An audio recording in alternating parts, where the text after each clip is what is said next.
pour sa présentation qui nous parle aussi de la qualité du médicament et de l'approche qui est utilisée au Congo pour pallier à ce contrôle qualité. Docteur Mankele, vous pouvez partager votre écran. Merci, docteur Fagbeni. On dirait que votre micro est fermé. Vérifiez qu'il n'est pas fermé. On ne vous entend pas.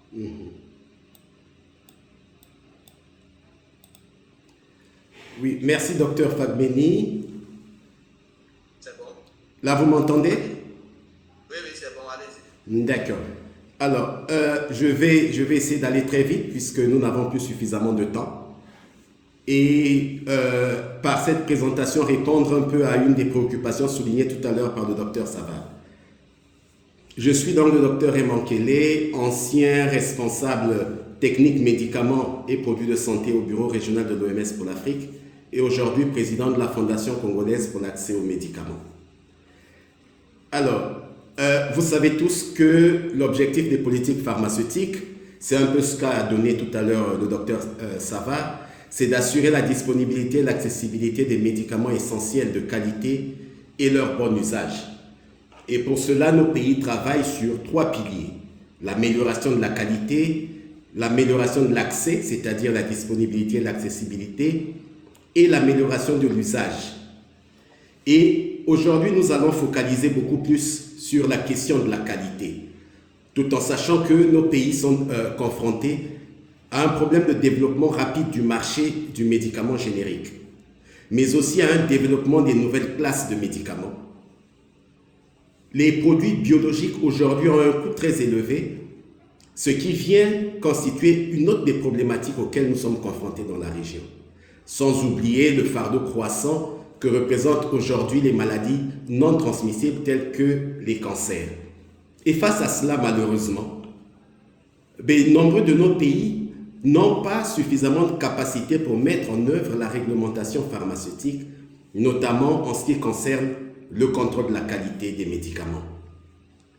Et l'OMS a mis au point un outil qui lui permet d'apprécier le niveau de maturité de nos systèmes de réglementation.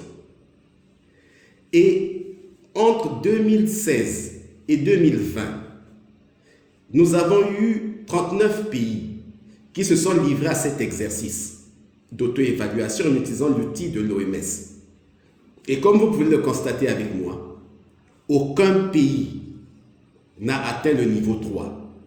Tous, nous sommes pratiquement au niveau 1, ce qui devrait constituer une véritable préoccupation. Mais lorsque nous regardons l'évaluation formelle faite par l'OMS sur 8 pays, il n'y en a que 2 qui ont le niveau 3. Les 6 autres pays sont encore au niveau 1.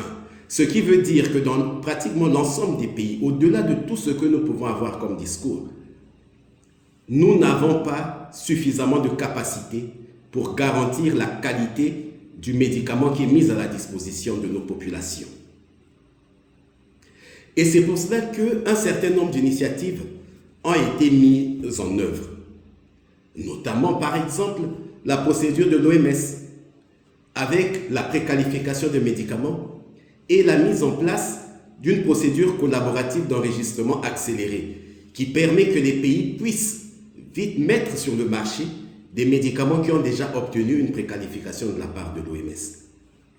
La deuxième procédure qui a été mise en place, c'est celle qui concerne à accepter et évaluer rapidement des médicaments qui ont été déjà approuvés par des autorités qui ont une réglementation stricte, telle que l'autorité de réglementation de l'Union européenne, celle des États-Unis ou encore du Royaume-Uni. Mais aussi, nous avons des procédures collaboratives qui sont mises en œuvre progressivement au niveau de la région africaine et qui découlent de tout ce que nous avons comme initiative d'harmonisation de la réglementation pharmaceutique soutenue par le Népal.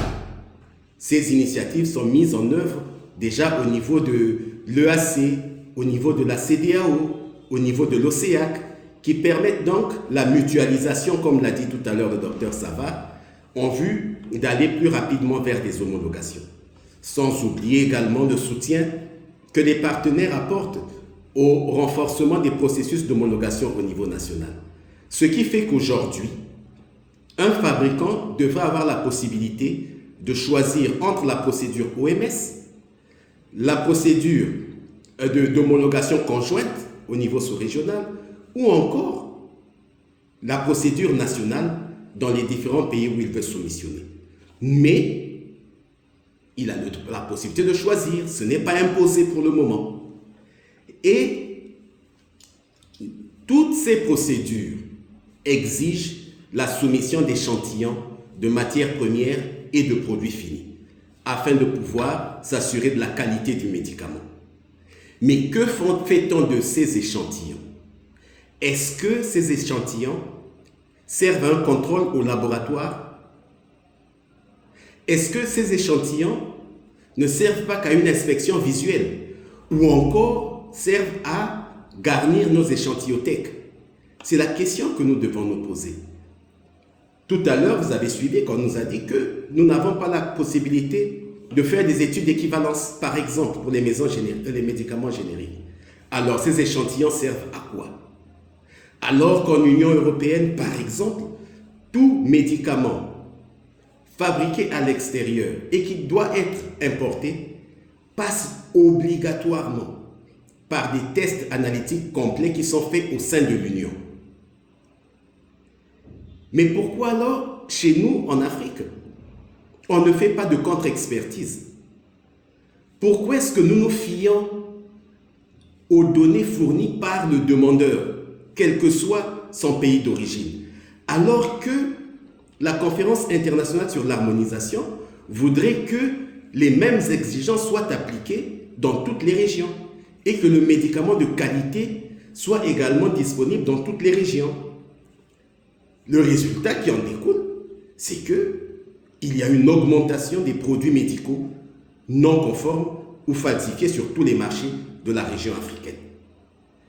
Et ça, c'est l'OMS qui le dit, qui l'a dit en 2022, que 43,5% d'antipaludéens et d'antibiotiques posent encore des problèmes de qualité dans la région africaine, lorsque l'on sait que le paludisme reste quand même l'une des premières causes de morbimortalité dans la région africaine et que nous ayons 43,5% de médicaments qui posent des problèmes, je crois que notre attention devrait être interpellée.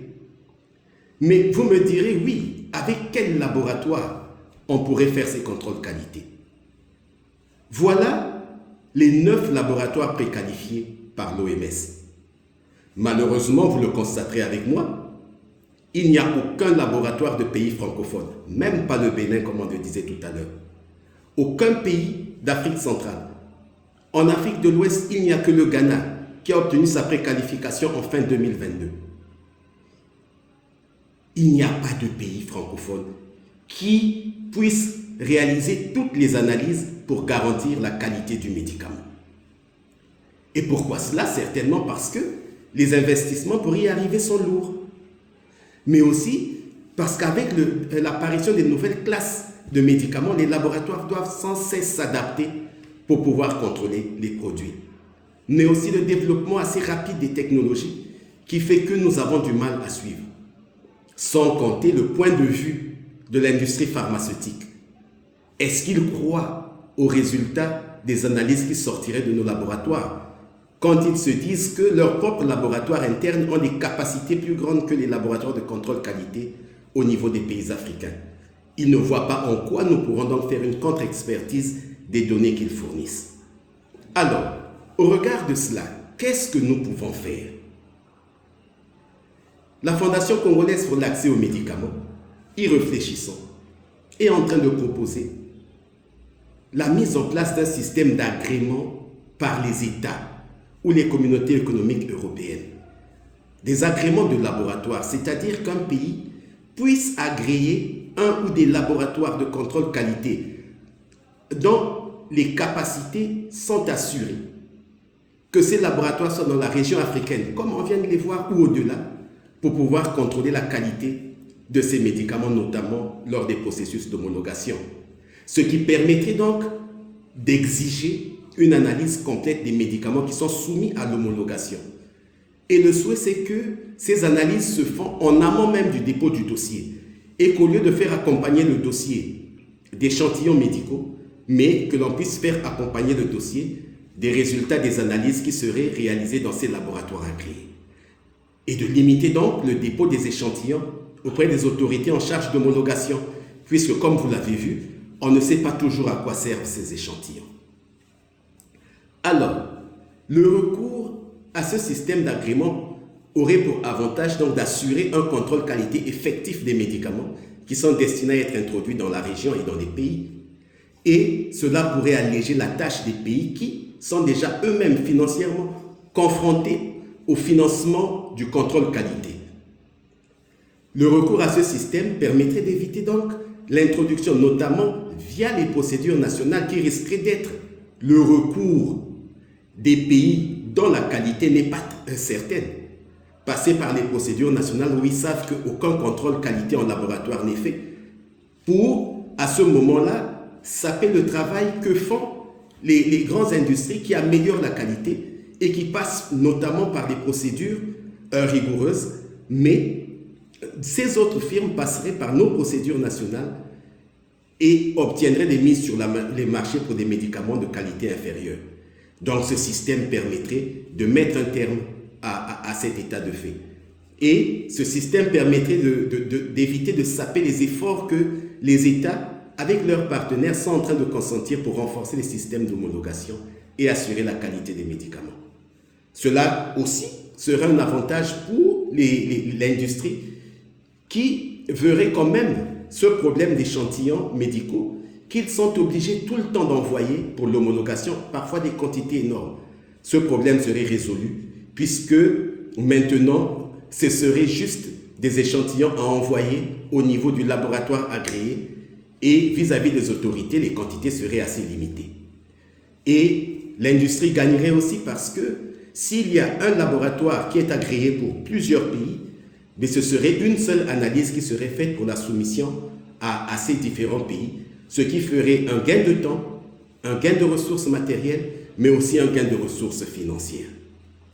Alors, pour terminer, nous pourrons dire que ce système d'agrément devrait permettre de rendre le contrôle qualité obligatoire dans le processus d'évaluation des dossiers d'homologation de médicaments, mais aussi de remplacer les échantillons souvent inutilisés par les résultats d'analyse effectués par un laboratoire agréé, de garantir la fiabilité des procédures d'homologation nationale et enfin de réduire l'introduction des médicaments de qualité inférieure.